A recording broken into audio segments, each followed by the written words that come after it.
Nakasakay tayo ng scooter first time. Akala ko iisa lang yung pwede palang iangkas. Nakakatuwa. Ay, Mga bakit ito? ay Bisaya tayo ka ma'am. Ay, Bisaya ta uy. Ay, may problema. Asa dang kasapit sa kuan? Jensen. Jinsan. Malapit-lapit lang din pala sa Zamboanga. Oo, sa Zamboanga man ako.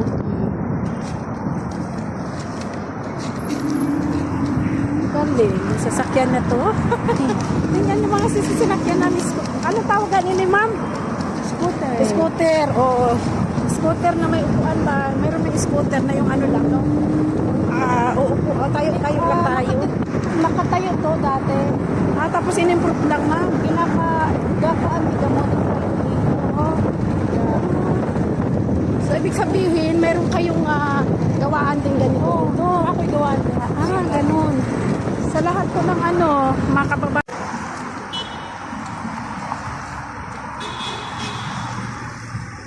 Ayan ho, mga sis. Diba ang ganda? In-improvise nila.